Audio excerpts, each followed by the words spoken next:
Hello friends, welcome back to our YouTube channel GK with me. तो आज के इस वीडियो में हम पढ़ेंगे चाइल्डहुड डेवलपमेंट की टॉपिक के बारे में।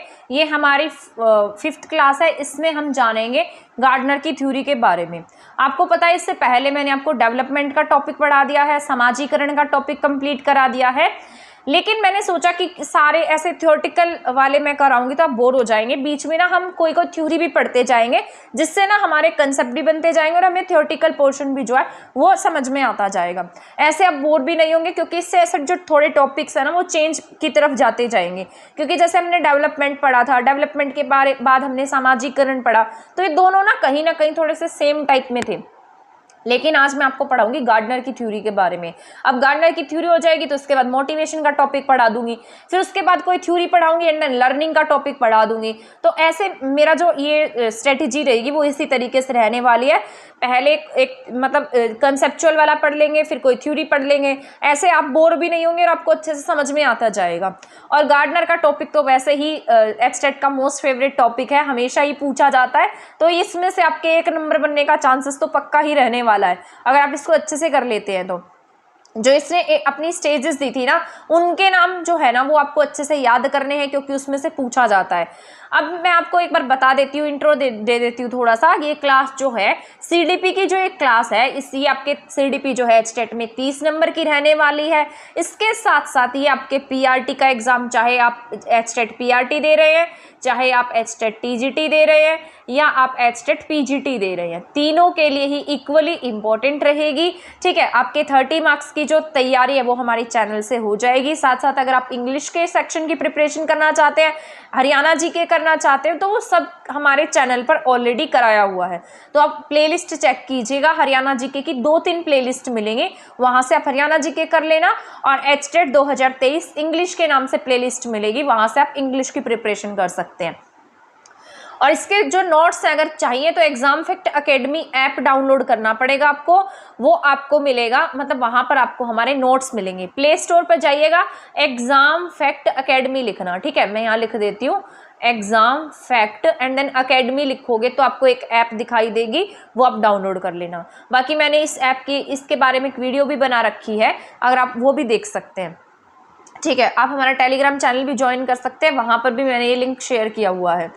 टेलीग्राम चैनल का लिंक हमारे वीडियो के डिस्क्रिप्शन में मिल जाएगा। अब ज़्यादा बात नहीं करते, अब क्लास को शुरू कर देते हैं। ठीक है, यहाँ पर मैंने लिखा है ये गार्डनर का बहुबुद्धि सिद्धांत। सबसे पहले तो ना आपको इसकी थ्योरी के नाम के बारे में ही पता होना चाहिए कि गार्डनर ने जो थ्योरी दी थी वो उसका नाम क्या था। कई बार आपसे नाम ही पूछ लिया जाता है, ऐसे मैच में देगा, 4 ऑप्शन दे देगा और मैच में देगा कि बताइए इसमें से कौन सी थ्योरी सही मैच है, या इनमें से कौन सी ऐसी थ्योरी है जो सही मैच नहीं है। तो अगर आपने इनकी थ्योरी के नाम के बारे में ही नहीं जाना होगा तो आप सीधा जाते ही गलत कर देंगे। तो गार्डनर ने जो थ्योरी दी थी, इन्होंने कहा था बहुबुद्धि सिद्धांत। किसके बारे में बताया था? मल्टीपल इंटेलिजेंस के बारे में बताया था। अब आप सोचेंगे कि इनकी जो थ्योरी है इसका नाम मल्टीपल इंटेलिजेंस क्यों है। यहाँ पर जो मल्टी इंटेलिजेंस है ये अलग अलग डायमेंशंस में सोचना, इनका मानना था कि हर इंसान में कोई ना कोई योग्यता जरूर होती है, मतलब एक ऐसी बुद्धि, स्पेसिफिक बुद्धि जरूर होती है जिससे वो क्या कर सकता है, मतलब जिसमें वो अच्छा कर सकता है। तो ये गार्डनर के द्वारा कहा गया था, इनकी थ्योरी को नाम दिया गया बहुबुद्धि सिद्धांत या फिर थ्योरी ऑफ मल्टीपल इंटेलिजेंस। इस थ्योरी के बारे में मैं आपको इंटेलिजेंस थ्योरीज पढ़ाऊंगी, तब भी मैं इसके बारे में आपको बताने वाली हूं। तो multiple intelligence is also known as multi dimensional intelligence, यानी कि बहुबुद्धि सिद्धांत अलग अलग डायमेंशन में सोचना, मल्टीपल डायमेंशन होते हैं किसी इंसान में, तो इसे हम नाम देते हैं मल्टीपल इंटेलिजेंस थ्योरी। तो आपसे पहला क्वेश्चन यही पूछा जा सकता है कि गार्डनर की थ्योरी का नाम क्या है। तो गार्डनर की जो थ्योरी है उसका नाम है मल्टीपल इंटेलिजेंस थ्योरी। इसे हार्वर्ड गार्नर, इनका जो पूरा नाम था ना वो हार्वर्ड गार्नर था, इन्होंने बहुबुद्धि सिद्धांत दिया था। और इन्होंने कितने प्रकार की बुद्धि बताई है? 8 प्रकार की बुद्धि बताई है। पहले इनके द्वारा 7 टाइप की जो इंटेलिजेंस है वो बताई गई थी, लेकिन बाद में इन्होंने एक टाइप और इंटेलिजेंस का इसमें ऐड कर दिया। इनका कहना था कि each of intelligence are independent of each other. यहाँ पर इन्होंने जो 8 टाइप की इंटेलिजेंस बताई है उसके बारे में कहा है कि ये जितनी भी टाइप्स की इंटेलिजेंट है वो सभी क्या है, इंडिपेंडेंट है, एक दूसरे से क्या है, इंडिपेंडेंट है, स्वतंत्र है। बुद्धि जैसे कई प्रकार की होती है, यह कोई एक क्षमता नहीं है, यानी कि हम ऐसा नहीं कह सकते कि हमारे अंदर सिर्फ एक तरीके की क्षमता है। हमारे अंदर क्या है, बहुत टाइप की इंटेलिजेंस है, ठीक है, टाइप ऑफ मल्टीपल इंटेलिजेंस, तभी इसका नाम क्या दिया गया, मल्टीपल इंटेलिजेंस का नाम दिया गया। यानी कि व्यक्ति में क्या है, अलग अलग प्रकार की इंटेलिजेंस पाई जाती हैं और ये सब क्या होती हैं, एक दूसरे से इंडिपेंडेंट होती हैं, यानी कि एक दूसरे से स्वतंत्र होती हैं। जैसे पहले स्पीयरमैन आया था, इससे पहले जैसे बिने था, अल्फ्रेड बिने था, स्पीयरमैन था, टर्मन था, स्टर्न था, उन्होंने ना कहीं बुद्धि को लिंक कर दिया था, उन्होंने स्पेसिफिक बना दिया था, जनरल बुद्धि, स्पेसिफिक बुद्धि, इस तरीके से कहा था। लेकिन गार्डनर के द्वारा कहा गया कि जो बुद्धि है वो क्या होती है, एक दूसरे के ऊपर डिपेंड नहीं करती है, ये क्या होती है, इंडिपेंडेंट होती है और हर इंसान में अलग अलग प्रकार की क्षमताएं होती है। ऐसा नहीं है कि कोई एक क्षमता ही पाई जाएगी जिसमें हम उसे बांध देंगे। तो बुद्धि क्या होती है, कई प्रकार की होती है, ये कोई क्या नहीं है, एक प्रकार की क्षमता नहीं होती है। अब यहाँ पर जैसे ये हार्वर्ड गार्डनर थे ना, इनके द्वारा क्या दिया गया, मल्टीपल इंटेलिजेंस थ्योरी दी गई है। तो ये पॉइंट याद रखना है। पहला पॉइंट मैंने आपको क्या बताया, गार्डनर ने कौन सी बुद्धि दी है, मल्टीपल इंटेलिजेंस की थ्योरी दी है। इसे हम मल्टीपल डायमेंशनल इंटेलिजेंस के नाम से भी जानते हैं। इन्होंने कहा कि हर प्रकार की जो बुद्धि है, यहाँ पर जो 8 स्टेजेस दिए इन्होंने इंटेलिजेंस की, वो सभी एक दूसरे से इंडिपेंडेंट है। अब यहाँ पर हम पढ़ लेते हैं टाइप्स ऑफ मल्टीपल इंटेलिजेंस। हमारे पास यहाँ पर 8 तरीके की क्या है, मल्टीपल इंटेलिजेंस। ये हमारे पास कितने तरीके की है, 8 टाइप की मल्टीपल इंटेलिजेंस है। उनके नाम भी आपको याद रखने हैं, क्योंकि इसमें से एग्जाम में हमेशा मोस्ट ऑफ टाइम तो यही पूछा गया है कि बताइए इसमें से 4 ऑप्शन दिए जाते हैं और ऐसा पूछा जाता है कि इनमें से कौन सा जो है वो हार्वर्ड गार्डनर के द्वारा इनमें से कौन सी बुद्धि का टाइप नहीं दिया गया। तो मोस्ट ऑफ टाइम ऐसा ही क्वेश्चन जो है स्टेट में देखने को मिलता है। इसके साथ साथ ये आपके सीटेट के लिए भी इंपॉर्टेंट है, सीटेट में भी ये टॉपिक पूछा जाता है। तो हम पढ़ लेते हैं। पहले नंबर पर मैंने लिखा है लिंग्विस्टिक इंटेलिजेंस, यानी कि इसका मतलब क्या है, भाषाई बुद्धि। आपने देखा होगा कि कुछ लोग आपको ऐसे दिखते हैं, ऐसे मिलते हैं जिनकी भाषा पर जो पकड़ है वो बहुत अच्छी होती है, जो बहुत अच्छा बोल सकते हैं, जो बहुत अच्छे वक्ता होते हैं। तो कई बार मान लो अगर आप कहीं टीच करते हैं, कॉलेज में टीच करते हैं, स्कूल में टीच करते हैं, तो आपने देखा होगा कि एक टीचर होगा जो हमेशा क्या संभालता होगा, वो पोडियम पर जो स्टेज है, जो माइक है, उसकी ड्यूटी उसे मिलती होगी। क्योंकि वो क्यों मिलती है ऐसी ड्यूटी उन्हें, क्योंकि वो अच्छे वक्ता हैं, अच्छा बोल सकते हैं, उसको प्रेजेंट अच्छे से कर सकते हैं। तो उसमें क्या होती है, लिंग्विस्टिक इंटेलिजेंस होती है। अब मान लो आप कॉलेज में पढ़ते हैं तो कुछ लोग ऐसे होते हैं जिन्हें प्रेजेंटेशन देने में अच्छे नंबर मिल जाते हैं, क्योंकि उनकी जो लिंग्विस्टिक डेवलपमेंट है वो इतना बढ़िया हुआ है कि वो हर चीज को अच्छे से प्रेजेंट कर पा रहे हैं, अपनी बात को बहुत बखूबी रख पा रहे हैं। तो इस प्रकार की जो बुद्धि होती है उसे क्या नाम दिया गया है, लिंग्विस्टिक इंटेलिजेंस का नाम दिया गया है।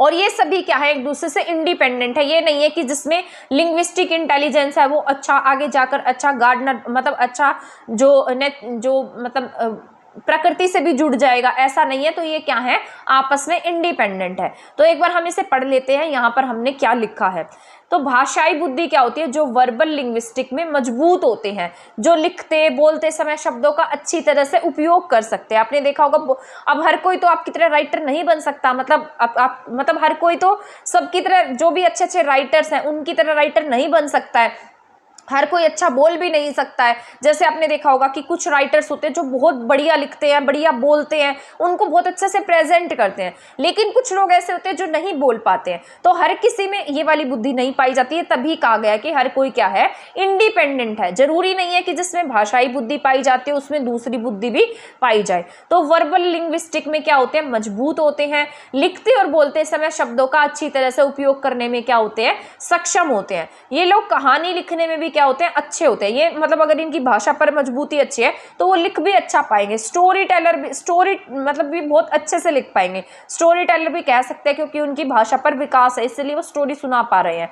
तो यहाँ पर ये हो जाती है आपकी लिंग्विस्टिक इंटेलिजेंस, यानी कि भाषाई बुद्धि, जिनकी भाषा पर अच्छी पकड़ हो। इसमें हम राइटर्स को लिख सकते हैं, वक्ता को लिख सकते हैं, ओरेटर को लिख सकते हैं, तो इनकी सबकी क्या होती है, जो भाषाई बुद्धि होती है वो बहुत ज़्यादा मजबूत होती है। ये बहुत अच्छे से क्या कर पाते हैं, किसी भी चीज़ को बोल पाते हैं, किसी भी चीज़ को शब्दों में अच्छे से पिरो पाते हैं। तो इनमें कौन सी बुद्धि पाई जाती है, भाषाई बुद्धि पाई जाती है। तो इसमें हम राइटर्स को लिख सकते हैं, ठीक है। तो राइटर इसका बेस्ट एग्जाम्पल हो सकता है। इसके साथ साथ जो वक्ता है वो इसका अच्छा एग्जाम्पल हो सकता है। स्पीकर जो होते हैं वो इसका अच्छा एग्जाम्पल हो सकता है। तो यहाँ पर लिंग्विस्टिक इंटेलिजेंस इनमें अच्छी पाई जाती है। इसके बाद है दृश्य स्थानिक या आकाशीय योग्यता। आकाशीय योग्यता इसका जो इंग्लिश में नेम है उसे हम कहते हैं विजुअल स्पैटियल, ठीक है। जो मतलब दूसरी चीज़ों को देखकर बहुत अच्छे से कोई भी चीज़ बना लेते हैं, तो वो क्या होते हैं, मतलब दृश्य स्थानिक या आकाशीय योग्यता के नाम से हम इसे जानते हैं, जिसमें चीज़ों को देखकर किसी भी चीज को बनाने की योग्यता होती है।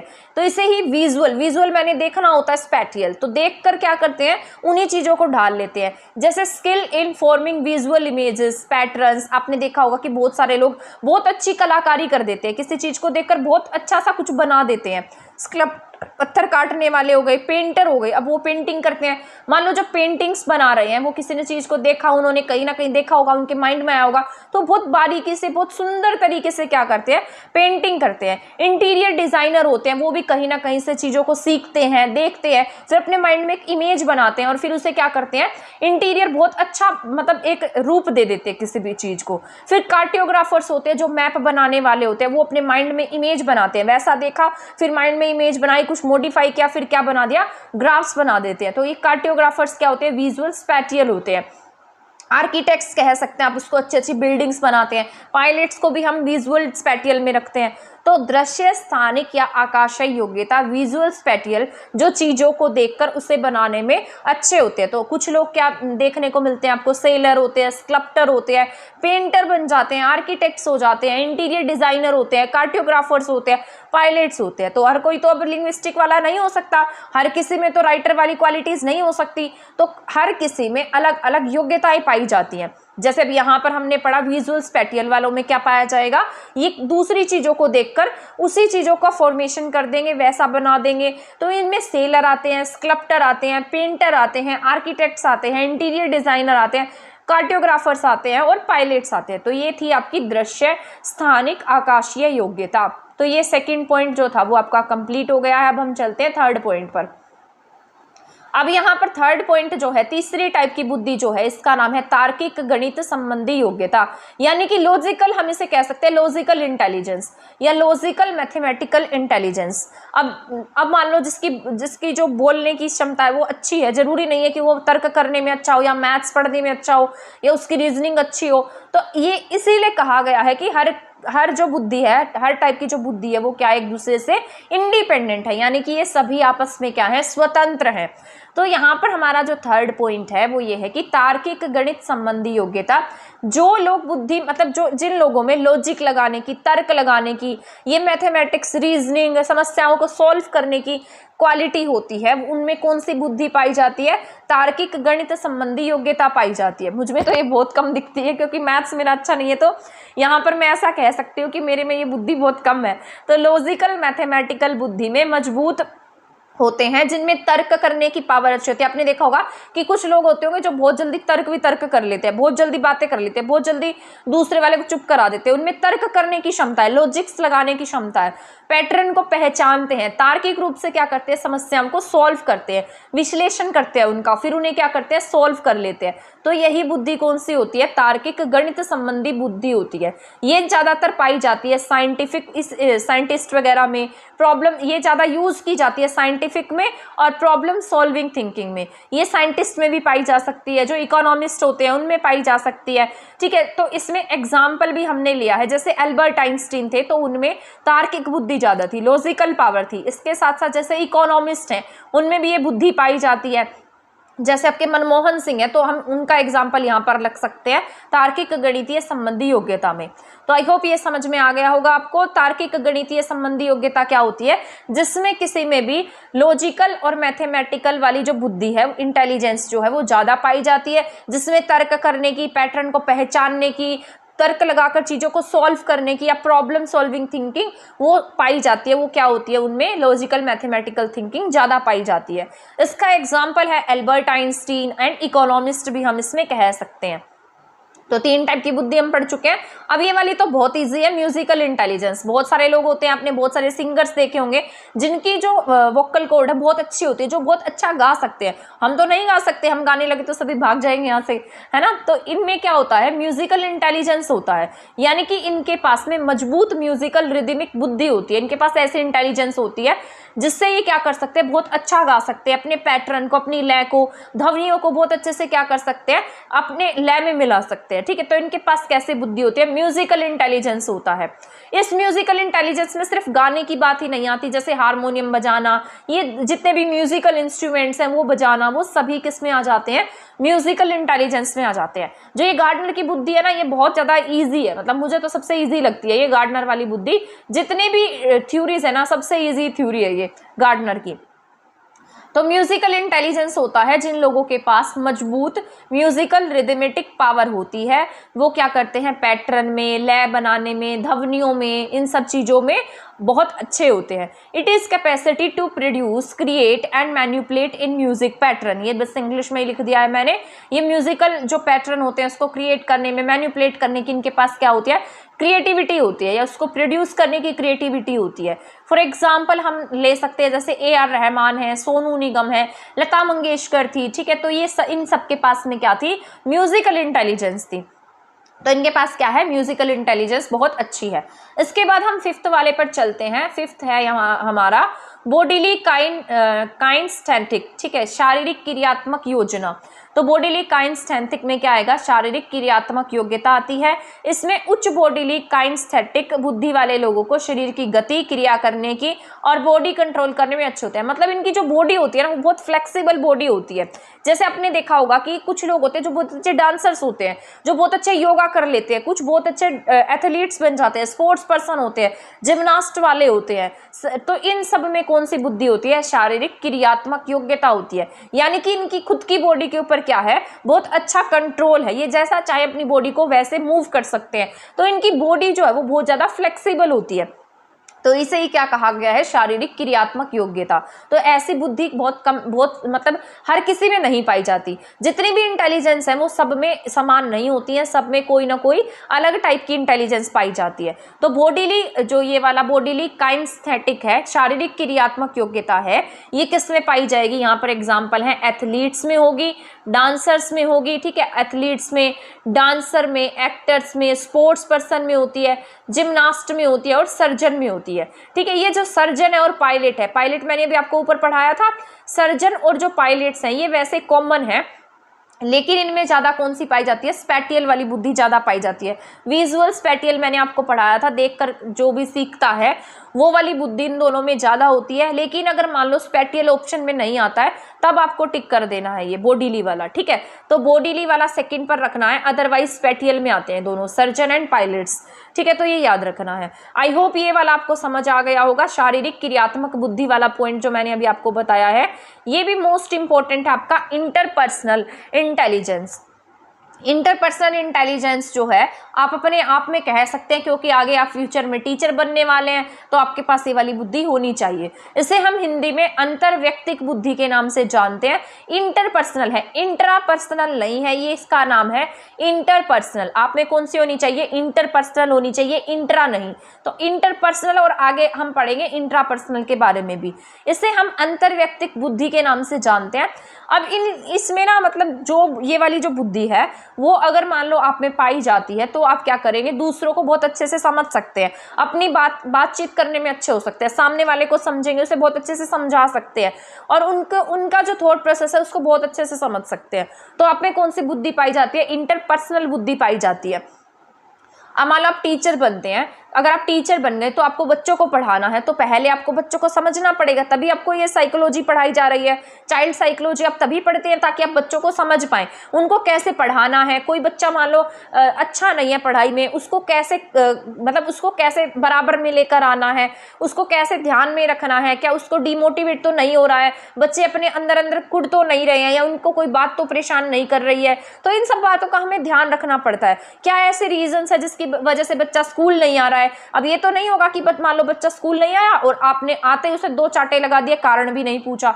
तो ये आपके अंदर ये वाली जो बुद्धि है वो जरूर होनी चाहिए। अगर आप बच्चों को पढ़ा रहे हैं तो आपको उनको समझना आना चाहिए। तो इंटरपर्सनल इंटेलिजेंस किस में होती है? टीचर्स में होती है, साइकोलॉजिस्ट में होती है। अब जो ये साइकोलॉजिस्ट है, काउंसलर वगैरह होते हैं, इनके पास हम क्यों जाते हैं? मान लो अब आपको कोई परेशानी है, आप किसी के साथ डिस्कस नहीं कर पा रहे हैं, लेकिन जब हम जिसको भी परेशानी है हम उन्हें इनके पास ले जाते हैं, साइकोलॉजिस्ट के पास ले जाते हैं, काउंसलर वगैरह के पास में लेकर जाते हैं, तो ये आराम से अपनी बातें जो है खुलकर इनको बता पाते हैं, क्योंकि इनके अंदर ऐसे इंटेलिजेंस है कि वो सामने वाले को इतना कंफर्ट करके उनसे बातें पूछ लेते हैं। तो ये क्या होते हैं? ये वाली जो बुद्धि होती है वो साइकोलॉजिस्ट में होती है, काउंसलर्स में होती है, टीचर्स में होती है, सोशल वर्कर्स में होती है, लीडर्स में भी हम इन्हें कह सकते हैं। लीडर्स जैसे महात्मा गांधी थे, वो दूसरों की जो परेशानियां थी उन्हें बहुत अच्छे से समझते थे, इसीलिए सभी लोग उन्हें पसंद करते थे। सोशल वर्कर्स में हो सकती है, जैसे फॉर एग्जांपल मदर टेरेसा थी। मदर टेरेसा भी दूसरों को अच्छे से समझती थी, उनकी हेल्प करती थी। तो उनमें कौन सी बुद्धि थी? इंटरपर्सनल इंटेलिजेंस थी। तो जो ये इंटरपर्सनल इंटेलिजेंस है ये आपकी मोस्ट इंपॉर्टेंट है, ये एग्जाम में पूछी भी जाती है। तो इंटरपर्सनल इंटेलिजेंस किसमें पाई जाती है? टीचर्स में होती है, साइकोलॉजिस्ट में होती है, काउंसलर में होती है। ठीक है, तो इन तीनों में इंटरपर्सनल इंटेलिजेंस पाई जाती है, यानी कि जो दूसरों को समझ पाए उसमें कौन सी इंटेलिजेंस होगी? इंटरपर्सनल इंटेलिजेंस होगी। इसके बाद हम पढ़ते हैं यहाँ पर इंट्रापर्सनल। इंट्रापर्सनल यहाँ पर है जो सारे संसार को छोड़कर, मतलब सारी चीजों से परे होकर जो खुद को जान लेते हैं, जिन्हें ज्ञान हो जाता है कि हमारा जन्म किस लिए हुआ है, हम यहाँ पर क्यों आए हैं, इन सब चीजों को हम किस में रखते हैं? इंट्रापर्सनल में रखते हैं। जैसे अंतः व्यक्तिक बुद्धि, जो खुद को क्या करते हैं? जान लेते हैं, जो खुद को जान लेते हैं, उनमें कौन सी होती है?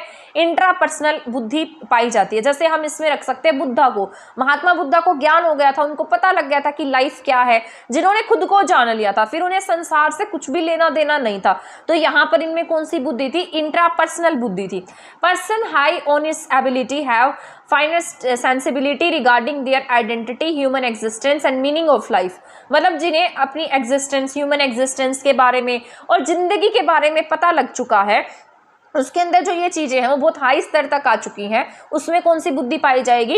इंट्रापर्सनल बुद्धि पाई जाएगी। इसका बेस्ट एग्जांपल तो सदगुरु भी कह सकते हैं, हम सदगुरु का नाम ले सकते हैं। साथ साथ इसमें हम नाम ले सकते हैं जो एरिस्टोटल थे उनका नाम ले सकते हैं। जो बुद्धा है, बुद्धा इसका बेस्ट एग्जाम्पल रहेंगे, तो हम इसमें बुद्धा का एग्जाम्पल ले सकते हैं। महात्मा बुद्धा का एग्जाम्पल हम इसमें रख सकते हैं, क्योंकि उन्हें पता लग गया था लाइफ क्या है। ठीक है, तो महावीर, जो महावीर स्वामी थे, उनका भी नाम हम इसमें रख सकते हैं। साथ साथ महात्मा बुद्ध का हम इसमें रख सकते हैं। तो इंट्रापर्सनल बुद्धि वो होती है जिसमें इंसान को खुद के बारे में, खुद की आइडेंटिटी के बारे में पता लग जाए, वो होता है इंट्रापर्सनल, जो खुद को जान लेते हैं। अब इसमें अपना बेस्ट एग्जांपल रख सकते हैं स्वामी प्रेमानंद जी महाराज जो हैं, जो वृंदावन वाले बाबा हैं, उनका नाम भी आप यहाँ पर रख सकते हैं। ठीक है, तो उनमें भी कैसी बुद्धि है? इंट्रापर्सनल है। उन्होंने ना लाइफ को जान लिया, उन्हें खुद के बारे में पता लग गया, इतना ज्ञान हो गया है कि उन्हें जो बाकी संसार है उनसे कुछ मतलब एक्सेप्टेशंस नहीं रही हैं, जिन्होंने खुद को बहुत अच्छे से जान लिया है, तो उसमें पाई जाती है इंट्रापर्सनल इंटेलिजेंस। तो ये आपको बहुत अच्छे से याद रखना है। इंट्रापर्सनल वाले को आप स्वामी प्रेमानंद जी महाराज से भी याद रख सकते हैं, इसके साथ साथ सदगुरु से याद रख सकते हैं, महात्मा बुद्ध से याद रख सकते हैं। इसके बाद लास्ट एंड फाइनल है नेचुरलिस्टिक, यानी कि प्राकृतिक बुद्धि। ये जो बुद्धि है ना, ये पहले इसमें शामिल नहीं थी, इनको बाद में ऐड किया गया था।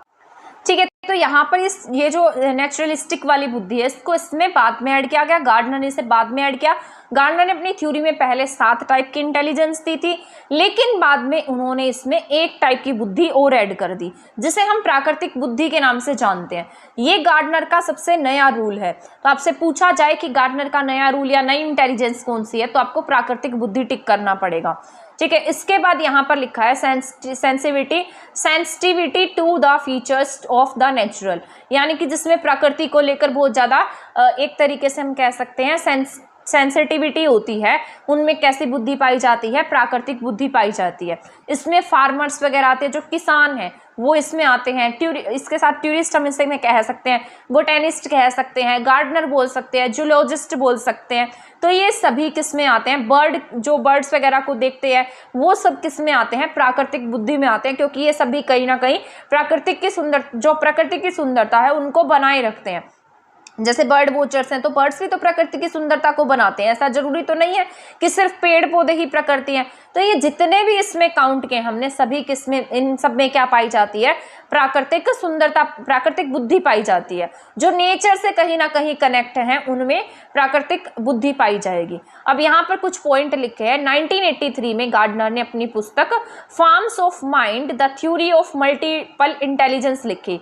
ये भी पूछा जा सकता है कि कब अपनी पुस्तक में इन्होंने लिखा था, 1983 में लिखा था। तो गार्डनर ने अपनी पुस्तक में लिखा फ्रेम्स ऑफ माइंड, इनकी बुक का नाम क्या था, फ्रेम्स ऑफ माइंड। एंड उसमें कौन सी थ्योरी लिखी है, the theory of multiple intelligence लिखी।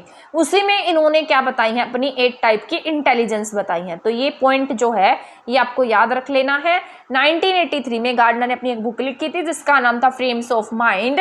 उसमें उन्होंने थ्योरी दी थी, the theory of multiple intelligence. उसी में इन्होंने 8 टाइप की बुद्धि बताई थी।